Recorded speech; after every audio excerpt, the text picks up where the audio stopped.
ഇപ്പൊ ഡിവോഴ്സ് ആയി എന്നുള്ളത് ഞാൻ തന്നെ ഒന്ന് എന്താ പറയാ എന്റെ ഫ്രണ്ട്സൊക്കെ വിളിച്ചു, കല്ലു ഇങ്ങനെ സായിച്ചനും എന്റെ ഫ്രണ്ട്സും സായിച്ചനും ബിന്ദമ്മാന്നാ വിളിക്കുക, സായിച്ചനും ബിന്ദമ്മയും ഡിവോഴ്സ് ആയി എന്നൊക്കെ പറഞ്ഞു. ഞാന് ഡിവോഴ്സ് ഞാൻ അറിഞ്ഞു. അപ്പത്തേക്ക് കുറച്ച് എന്റെ ക്ലോസ് ഫ്രണ്ട്സ് വിളിച്ചു പറയും, എടി നമ്മുടെ സായിച്ചും ബിന്ദമ്മ ഡിവോഴ്സ് ആയി എന്ന് പറഞ്ഞല്ലോ, നീ പോയി പറയാന്നൊക്കെ. ഞാൻ പോയി പറഞ്ഞപ്പോഴത്തേക്ക് അവരുടെ ടി വി കാണുന്നുണ്ട്. ഞാൻ പറഞ്ഞു ഗൈസ് നിങ്ങള് ഡിവോഴ്സ് ആയി കേട്ടോ, നിങ്ങൾ പെട്ടെന്ന് മാറിയെന്നൊക്കെ. ഓക്കെ, അതങ്ങനെയായിരുന്നു ആ കഥ. അവരുടെ സൈഡ് കേട്ടു, നീ സൈഡ് കേൾക്കണം എന്നുണ്ടായിരുന്നു. അങ്ങനെ തന്നെ. അതുപോലെ വേറെ എന്തൊക്കെയായിരുന്നു ഇതുപോലെ കേട്ടിട്ടുള്ളേ? ബിന്ദു പണിക്കരുടെ മകൾ വിവാഹിതയാവാൻ പോകുന്നു, അങ്ങനെയൊക്കെ കുറെ ഉണ്ട്. അതും ഏറ്റവും കഷ്ടം എന്ന് പറയുന്നത് എന്റെ അമ്മയുടെ ചേട്ടന്റെ മോനാ. ഞങ്ങള് രണ്ടുപേരും വിഷുവിനൊരു ഫോട്ടോഷൂട്ട് ചെയ്തു. അവൻ എന്നെക്കാളും കുറച്ച് ഹൈറ്റ് ഉണ്ട്, എന്റെ യങ് ബ്രദർ ആണ്. ഞങ്ങൾ ഒരുമിച്ച് ഫോട്ടോ എടുത്തപ്പോഴത്തേക്കും എന്താ ഭാവി വരനും ഒപ്പം എന്നൊക്കെ പറഞ്ഞു. ഞാൻ നമ്മളെ കല്യാണം അങ്ങനെയൊക്കെ. വേറെന്നോ അത് എനിക്ക് ആക്ച്വലി പറയണമെന്നുണ്ടായിരുന്നു. ഞാൻ യു കെ പോയപ്പോ 4.5 കോടി മുടക്കി ബിന്ദു പണിക്കരുടെയും സൈക്കിൾ 4.5 കോടിക്ക് ഏത് കോഴ്സാന്ന് പറഞ്ഞാൽ കൊള്ളായിരുന്നു. ഞാനും കണ്ടു. അപ്പൊ എന്റെ ഫ്രണ്ട്സ് ഒക്കെ ഇനി 4 അല്ല 10 എന്ന് പറഞ്ഞു കമന്റ് കുറഞ്ഞു പോയിന്ന്. എനിക്ക് അറിയില്ല ഏത് കോഴ്സാണെന്ന് ആലോചിക്കും. 4.5 കോടി മുടക്കി കോഴ്സ് പഠിക്കാൻ. അവിടെ മനുഷ്യനിങ്ങനെ ജീവിച്ചു, അവിടെ വേറെ പണി ചെയ്യുന്ന മനുഷ്യനാണ് ജീവിച്ചോണ്ടിരിക്കണേ സൈഡായിട്ട്. ക്രേസിയാണ് അങ്ങനെ ഓരോ കാര്യങ്ങള്. പക്ഷെ ഇപ്പൊ അതൊക്കെ ശീലം. ഇപ്പൊ ഓർക്കുമ്പോ ചിരി വരണ്ടല്ലേ. യു കെ പോയാലും വെറുതെ വിടില്ലല്ലോ ഒന്ന്. 4.5 കോടി ഞാൻ ഇപ്പോഴും ആലോചിക്കും, ഏതായിരിക്കും അങ്ങനെ കോഴ്സ് ഒക്കെ ഉണ്ടോ ഇത്രയും കോടിയൊക്കെ. ഒരു ഇപ്പൊ എനിക്ക് തോന്നുന്നു ഭയങ്കര ഒരു സ്റ്റാർ കിഡ് ആണെങ്കിൽ പോലും അതിന് ഭയങ്കര ഒരു വാല്യൂ കൊടുത്തിട്ടോ. ഇപ്പൊ ചില ആളുകൾ നമ്മളത് യൂട്ടിലൈസ് ചെയ്യാൻ നോക്കും, നല്ല രീതിയിൽ യൂട്ടിലൈസ് ചെയ്യാൻ നോക്കുന്ന ആളുകളുണ്ട്. പക്ഷെ കല്യാണിയുടെ ഇതിൽ തന്നെ നിന്ന് ചെയ്യാനായിട്ട് ശ്രമിച്ചു പോകുന്ന ഒരാളായിട്ട് എനിക്ക് തോന്നിയിട്ടുണ്ട്. അങ്ങനെ തന്നെയല്ലേ? സത്യം പറയുകയാണെങ്കിൽ അങ്ങനെ ആലോചിച്ചിട്ടില്ല. ഇപ്പൊ അമ്മയുടെ അച്ഛൻ്റെ പോലെ അല്ല, എനിക്ക് എന്റേതായ ഒരു ഇത് വേണമെന്ന് ഞാൻ ചിന്തിച്ചിട്ടില്ല. എന്തൊക്കെ ഡാൻസ് ചെയ്തു ഇതെന്ന് പറഞ്ഞാലും എനിക്ക് ഇഷ്ടവും സായികുമാറിന്റെ ബിന്ദു പണിക്കറിന്റെ മകൾ കേൾക്കാൻ തന്നെയാണ്. എനിക്ക് അതിലൊരു ഇതുമില്ല. പിന്നെ അതിന്റെ കൂടെ ഡാൻസും ഇതും വന്നു, ഹാപ്പി. അങ്ങനെ അവർക്കും ഇതാക്കാൻ പറ്റുന്നുണ്ടല്ലോ. ലൈക്ക് എന്താ പറയാ, ഞാൻ കഴിഞ്ഞ ദിവസം എയർപോർട്ടിൽ എന്തോ നിക്കാൻ തോന്നുന്നു, എന്നെ അവര് വിസിറ്റ് ചെയ്തിട്ട് തിരിച്ചു പോയാൻ കണ്ട.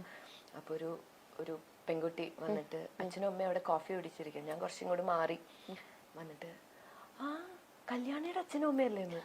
ഞാനിങ്ങനെ അവരെന്നിങ്ങനെ നോക്കി, അതെ മോൾ അവിടെ ഉണ്ടെന്ന് പറഞ്ഞു.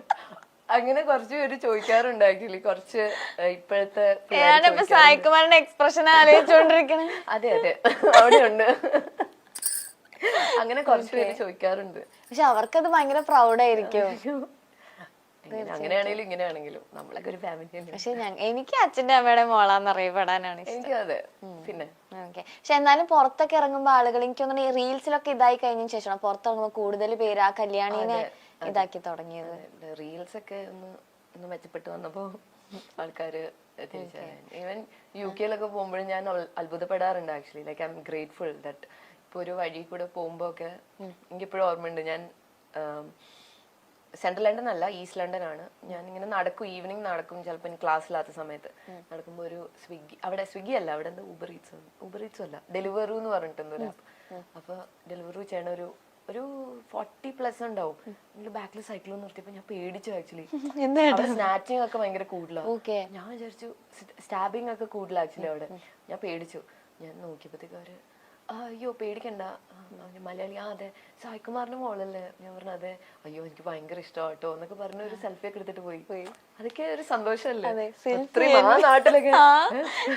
എന്താ ചേട്ടാ, കോമഡി ആണെങ്കിലും സീരിയസ് ആണെങ്കിലും ഏത് വേഷവും അനായാസമായി കൈകാര്യം ചെയ്യാൻ കഴിയുന്ന ഒരാളാണ് ബിന്ദു പണിക്കർ.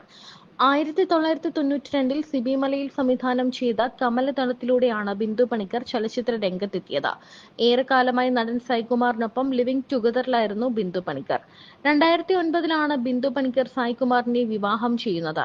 ഇപ്പോൾ അച്ഛന്റെയും അമ്മയുടെയും സ്നേഹപുത്രിയായി വളരുകയാണ് ഏകമകൾ കല്യാണി. സിനിമയെ പറ്റി സംസാരിക്കാനും ലൈക്ക് എനിക്ക് ഇവരുടെ കാര്യങ്ങൾ കുറെ കേൾക്കാനും ഒക്കെ ഭയങ്കര ഇഷ്ടമാണ്. ഓരോ കഥകളൊക്കെ പറയുമായിരിക്കുമല്ലോ പണ്ടത്തെ സെറ്റിലെ ഓരോ കഥകൾ. സെറ്റിലൊക്കെ പോവാറുണ്ടായിരുന്നു കല്യാണി? പോയിട്ടുണ്ട്. ഇപ്പൊ അങ്ങനെ പോയിക്കൂടായികയൊന്നുമില്ല, പോവുകയൊക്കെ ചെയ്യും. പോകും. ഓക്കെ. പിന്നെ സായി ചേട്ടൻ പറഞ്ഞൊരു കാര്യം, എല്ലാവരും പറഞ്ഞു നിങ്ങളെ കുത്തിപ്പൊക്കാമോ. അല്ല ഇത് പ്രത്യേകിച്ച് ഞാൻ പറഞ്ഞില്ല, ഇപ്പൊ ഈ റീസെന്റ് ഇന്റർവ്യൂല് ഞാൻ ഇരുന്ന് കണ്ടപ്പോ ഫുൾ കല്യാണിയാ. അപ്പൊ അവര് പറഞ്ഞതിന്റെ മറുപടി നമുക്ക് കല്യാണി എന്നാണല്ലോ കിട്ടണത്. അതെ, അപ്പൊ എനിക്ക് കല്യാണം കിട്ടുമ്പോ ഞാനത് ചോദിക്കണമല്ലോ. വീട്ടിലെ ഏറ്റവും വലിയ പിശുക്ക് കല്യാണിയാന്നാ പറയുന്നത്. അച്ഛാ പിശുക്കാണെന്നൊക്കെ പറഞ്ഞ അത് ഭയങ്കര, എനിക്ക് അറിഞ്ഞൂടാ, ഞാൻ പൊതുവെ അങ്ങനെയാണ്. അത് നല്ലതാണോ ചീത്തയാണോ സത്യം പറഞ്ഞാൽ അറിഞ്ഞൂടാ. പൊതുവെ ഞാൻ ഏതാണ്ട് എനിക്ക് സായിച്ചേട്ടൻ പറഞ്ഞപ്പോ കണക്ട് ചെയ്യാൻ പറ്റുന്നുണ്ടായിരുന്നു. പ്രത്യേകിച്ച് പറഞ്ഞത് മറ്റേ ഫുഡ് ഓർഡർ ചെയ്യുമ്പോൾ എവിടെ ഒരു 10 രൂപ കൂടി അയ്യോ ഇത്രയും രൂപയോ, ഇത് വേണ്ട, എന്നിട്ട് വീണ്ടും ബാക്ക് അടിച്ചാളയോ. അത് അച്ഛൻ്റെ അമ്മയുടെയും അച്ഛനമ്മയുടെ പൈസ ആണെങ്കിലും ഇപ്പൊ എന്റെ കയ്യിൽ നിന്നുള്ള പൈസ ആണെങ്കിലും എല്ലാം നമുക്ക് എന്റെ കയ്യിൽ നിന്നുള്ള പൈസ എന്ന് പറഞ്ഞാൽ കുറച്ചുകൂടി പിശുക്ക് കൂടുമല്ലോ. അതെ, നമ്മളുടെ ആണല്ലോ, നമ്മളുടെ അധ്വാനാണത്. 10 രൂപയാ. അതെ, ഓവർ പിശുക്കൊന്നും ഇല്ലാട്ടോ. എനിക്ക് വേറൊരാൾക്ക് എനിക്ക് ഇഷ്ടമുള്ളവർക്ക് മേടിച്ചു കൊടുക്കാനോ അല്ലെങ്കിൽ ഇഷ്ടമുള്ളവർക്ക് ചെയ്തു കൊടുക്കാനൊന്നും എനിക്ക്. അല്ല ഇത് ലൈക് പിശുക്ക് മീൻസ് അങ്ങനെ ആയിരിക്കില്ല അവര് ഉദ്ദേശിച്ചത്. നമ്മൾ ഈ സേവ് ചെയ്ത് വെക്കുന്ന ഒരു സ്വഭാവം ഉണ്ടാവില്ല. എനിക്കും ഉണ്ടാ സ്വഭാവം. എന്റേതായ എന്തെങ്കിലും മേടിക്കാൻ ഒരു ഇച്ചിരി മേടിച്ചെന്ന സന്തോഷം. ഓ തന്നോളൂ. ഓക്കെ. വീട്ടില് അച്ഛൻ അമ്മ ഈ ഒരു ഫീൽഡിൽ നിൽക്കുമ്പോഴേക്കും വരുന്ന ലൈക് കോമൺ ആയിട്ട് വരുന്ന കുറെ ഗസ്റ്റ് ഒക്കെ ഉണ്ടാവും. ലൈക്ക് ഇപ്പൊ നമ്മളുടെ സെലിബ്രിറ്റീസ് ഒക്കെ ആയിക്കോട്ടെ, എപ്പോഴും വീട്ടിലേക്ക് വരുന്ന ഒരു ഗസ്റ്റ് ആയിരുന്നു കല്യാണി ചെറുതിലേ തൊട്ട് കാണുന്നത്. അങ്ങനെ സെലിബ്രിറ്റീസ് ഇവര് എന്ന് പറഞ്ഞാ ഞാൻ എപ്പോഴും പറയും നിങ്ങൾ എന്ത് സെലിബ്രിറ്റീസ് ആണെന്ന് ഞാൻ ചോദിക്കാറുണ്ട്. ഇവരെ ഒരു ഷൂട്ട് ലൊക്കേഷനിൽ പോയാലും ഒരു പരിപാടിക്ക് പോവാ, എല്ലാരോടും സംസാരിച്ച് എല്ലാരോടും നല്ല, എന്നിട്ട് അങ്ങനെ അങ്ങ് വരും. നിങ്ങക്ക് കുറച്ചൊരു സ്പെൻഡ് ഒക്കെ ചെയ്ത് കുറച്ച് അവര് പോവാ, എല്ലാത്തിലും കൂടുക, തിരിച്ചു വരും. കോണ്ടാക്ട്സ് അതെ അങ്ങനെയാണ്. ഞാൻ അങ്ങനെ ആരെയും അങ്ങനെ എല്ലാരെയും കണ്ടിട്ടുണ്ട്, ഓരോരുത്തരുടെ സ്ക്രിപ്റ്റ് പറയാനൊക്കെ വന്നിട്ടുണ്ട്. അതല്ലാണ്ട് ഒന്നിൽ കൂടുതൽ വന്ന ഒരാള് പറയാൻ എനിക്ക് അറിയില്ല. അല്ല ലൈക്ക് എപ്പോഴെങ്കിലും അവരുടെ രണ്ടുപേരുടെ ഒരു കോമൺ ഫ്രണ്ട് ആയിട്ട് എപ്പോഴും ഒരാൾ, ഇപ്പൊ അച്ഛനും ആണെങ്കിലും അല്ലെങ്കിൽ അമ്മയ്ക്കാണെങ്കിലും അങ്ങനെ ഉണ്ടാവും. ഞാൻ കോളിൽ ഏറ്റവും കൂടുതൽ കണ്ടത് ഇന്നസെന്റ് അങ്കിളാണ്. എല്ലാ കാര്യത്തിലും എന്തുണ്ടെങ്കിലും വിളിച്ചു പറയേ, അതൊക്കെ ഞാൻ എപ്പോഴും കേട്ടിട്ടുള്ള ഒരു ശബ്ദം അദ്ദേഹത്തിന്റെയാണ്. ഇന്നസെന്റ് അങ്കിളുടെ കോളിൽ എപ്പോഴും ഞാൻ ചില സമയത്ത് വിളിക്കുമ്പോ ഒക്കെ സ്പീക്കർ ഇട്ട് ഞാനും കേൾക്കാറുണ്ട്. ഭയങ്കര രസമാണ്, നമ്മളെ ഭയങ്കരമായിട്ടും മോട്ടിവേറ്റ് ചെയ്യുന്ന ഒരു ടോക്കായിരുന്നു. അതില് കല്യാണിക്കേട്ടൻ നല്ല പണി വെക്കുന്നുണ്ട് രണ്ടുപേരും കൂടെ. എന്റെ പേര് മാത്രമേ ഉള്ളൂ. ഞാൻ നിങ്ങൾ എന്തിനാണ് എന്റെ പേര് എടുത്തിട്ട് ചോദിക്കുന്ന ചോദ്യം അതേ ഉള്ളൂ. അതെ, മൊത്തം കല്യാണി കല്യാണി കല്യാണി. ഓക്കെ, എനിക്ക് അറിഞ്ഞൂടെ എന്റെ ചേച്ചി. അല്ല പക്ഷെ അതൊക്കെ എന്നിട്ട് സായിച്ചനടക്ക് പറയുന്നുണ്ട്, ഈശ്വര ഇത് അറിഞ്ഞു കഴിഞ്ഞാൽ ഇവളെന്നെ കൊല്ലും, എന്നാലും കുഴപ്പമില്ല പറയാന്ന് പറഞ്ഞിട്ടാണ് ചേട്ടൻ അതിരുന്ന് പറഞ്ഞുകൊണ്ടിരിക്കണേ. എനിക്ക് തോന്നുന്നു അതിൽ ഏറ്റവും കൂടുതൽ പറഞ്ഞൊരു കാര്യം സിനിമയുടെ കാര്യമായിരുന്നു പറഞ്ഞത്. പക്ഷെ അതിനെക്കുറിച്ചൊരു ഡിസ്കഷൻ ഉണ്ടായിട്ടില്ല, ഇതുവരെ സംസാരിച്ചിട്ടില്ല, അങ്ങനെ ചോദിച്ചിട്ടേ ഇല്ല എന്ന് ചേട്ടൻ ഇങ്ങനെ പറയുന്നുണ്ടായിരുന്നു. ആ ഒരു ഫീൽഡിനോട് ഒരു ഇൻട്രസ്റ്റ് ഇല്ല എന്നല്ല, തീർച്ചയായിട്ടും എനിക്ക് ഇൻട്രസ്റ്റ് ഉണ്ട്. ലൈക് ഡാൻസും അതും ഈ ഒരു ആർട്ടിസ്റ്റിക് സംഭവങ്ങൾ എനിക്ക് ഭയങ്കര ഇഷ്ടമാണ്. പിന്നെ ഞാൻ പഠിക്കാൻ പോയി, അത് കഴിഞ്ഞു, ഇനി അറിയില്ല ഭാവിയിൽ ചിലപ്പോ നമ്മള്. പിന്നെ ലാലേട്ടന്റെ സ്ക്രിപ്റ്റ് ഒക്കെ വരണ്ടേ? അതെ, എന്റെ ദൈവമേ. അല്ലേ, അതെനിക്ക് കുറെ നാൾ മുന്നേ ഉള്ള ഒരെണ്ണത്തിൽ ഞാൻ കണ്ടിരുന്നു, ആരുടെ അഭിനയിക്കണം ചോദിച്ചപ്പോ ലാലേട്ടന്റെ പേര് ഇങ്ങനെ പറയുന്നുണ്ടായിരുന്നു. അവരെയൊക്കെ ആർക്കാ ഒരു ആഗ്രഹം ഇല്ലാത്തത് ലാലേട്ടന്റെയും മമ്മൂക്കയുടെയും പൃഥ്വിരാജിന്റെയും കൂടെ ഒക്കെ അഭിനയിക്കും. അതെ. പിന്നെ സായിച്ചേട്ടൻ പറഞ്ഞത് എനിക്ക് തോന്നുന്നു ബിന്ദു ചേച്ചിയേക്കാൾ കൂടുതൽ കുറച്ചുകൂടെ കണക്ട് ആയിട്ടുള്ള സായിച്ചേട്ടൻ്റെ അടുത്താണല്ലേ. എവിടെ പോയാലും വിളിച്ച് പറയും എന്ന് പറഞ്ഞു. അച്ഛൻ ഇടക്ക് വാസുവണ്ണനാവുന്നോണ്ടാണോ അത് പേടിച്ചിട്ട് വിളിച്ചു പറയാണ്? അല്ല ഈ എന്താ പൊതുവെ കുറച്ചുകൂടി ശാന്തമായ കാര്യങ്ങൾ ഡീൽ ചെയ്യുന്ന അച്ഛനാണ്. അത് മാത്രം, അത് എവിടെ പോയാലും അങ്ങനെ വിളിക്കും. അച്ഛൻ ത്രൂ അമ്മയിലേക്ക് കണക്ട് ചെയ്യാനുള്ള പ്ലാൻ ആണോ അത്?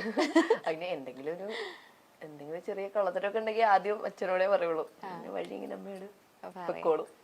അല്ല പൊതുവെ സായിച്ചേട്ടൻ എങ്ങനെയാ ഇപ്പൊ ഒരു കാര്യങ്ങളൊക്കെ ഓപ്പൺ ആയിട്ട് സംസാരിക്കുമ്പോ ഒക്കെ? അധികം ഇപ്പൊ എന്തെങ്കിലും കാര്യം ഉണ്ടെങ്കിൽ തന്നെ അധികം വഴക്ക് പറയോ അല്ലെ അധികം അതിനെ പറ്റി സംസാരിക്കാം ഒന്നുമില്ല.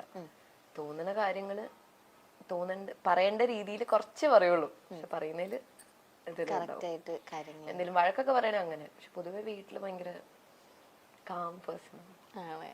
ഇപ്പൊ ഞാൻ ശരിക്കും ഓപ്പൺ ആയിട്ട് ചോദിക്കുകയാണെങ്കിൽ സ്ക്രിപ്റ്റും കാര്യങ്ങളൊക്കെ സിനിമയുടെ ബേസ് ചെയ്തിട്ടൊക്കെ വരുന്നുണ്ടാവുമല്ലോ കല്യാണിക്ക്.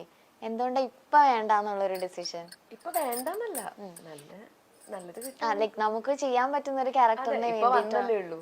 എനിക്ക് അറിയില്ലല്ലോ ഏതാണെന്നൊന്നും അറിയില്ല. ഉണ്ടെങ്കിൽ വരുമ്പോ കാണും, അത്രയും സന്തോഷം. അപ്പൊ ചെയ്യാന്നുള്ളൊരു മൈൻഡില്. ഓക്കെ. എന്നാൽ ഈ ഒരു ഫീൽഡിൽ നിൽക്കുമ്പോ അച്ഛനും അമ്മ എന്തൊക്കെ കാര്യങ്ങളാ പറഞ്ഞു തന്നിട്ടുള്ള ഈ ഒരു ലൈക്ക് ഒരു സിനിമാ ഫീൽഡിനെ ഒക്കെ കുറിച്ചിട്ട്? സിനിമ ഫീൽഡിനെ പറ്റി അങ്ങനെ കാര്യമായിട്ട് പറയേണ്ട ആവശ്യമില്ലല്ലോ. എന്റെ വീട്ടിൽ തന്നെയല്ലേ രണ്ടുപേരും. അവരുടെ ഒരു മൂവി കഴിയുമ്പോൾ തന്നെ അവർ പറയുന്ന കാര്യങ്ങൾ എനിക്ക് കേൾക്കാവുന്നതേ ഉള്ളൂ. പിന്നെ അതിൻ്റെതായ ഉപദേശങ്ങൾ എപ്പോഴും അവര് പണ്ടും ഇന്നും എപ്പോഴും തരും. ഓക്കെ. ഇവരെ രണ്ടുപേരും ചെയ്ത സിനിമകളിൽ ഇപ്പൊ ഏറ്റവും ഒരു ഇഷ്ടമുള്ള ക്യാരക്ടർ ഉണ്ടാവില്ലേ, അതേതായിരിക്കും? ഓൾ ടൈം ആണോ ഇപ്പൊ ഇറങ്ങിയതാണോ? All time. ഓൾ ടൈം അമ്മയുടെ ഞാൻ കുറെ വട്ടം പറഞ്ഞിട്ടുണ്ട് ഇത്. എനിക്ക് അമ്മയുടെ ജോക്കർ എന്ന് പറഞ്ഞ മൂവിയിലെ that is my all time favourite. Like അമ്മയുടെ ഏറ്റവും നല്ലൊരു പെർഫോം, ഏറ്റവും നല്ലതെന്ന് എനിക്കറിയില്ല, എനിക്ക് ഭയങ്കര ഇഷ്ടമുള്ളൊരു ക്യാരക്ടറാണ്. പിന്നെ അച്ഛൻ അങ്ങനത്തെ ഒരു സീരിയസ് റോൾ എടുത്തു പറയാൻ പറ്റില്ല. ഒരുപാട് ക്യാരക്ടർ ഉണ്ട്, എനിക്ക് ഒത്തിരി ഇഷ്ടമുള്ള ക്യാരക്ടേഴ്സ് ഉണ്ട്. പക്ഷെ എനിക്ക് മൈ ബോസ് ഭയങ്കര ഇഷ്ടം. എന്താ അറിയില്ല, കുറച്ചുകൂടി റിയൽ ഫാദർ ആയിട്ട് എനിക്ക് തോന്നും. That is actually him. അങ്ങനെയാണല്ലേ? That is actually him actually. അങ്ങനെയാണ്. ഒരു പുച്ഛവും ഒരു കോമഡിയും റിലാക്സേഷനും ഒക്കെ ഹാൻഡിൽ ചെയ്യാൻ പറ്റുന്ന ഒരു ആളാണ്.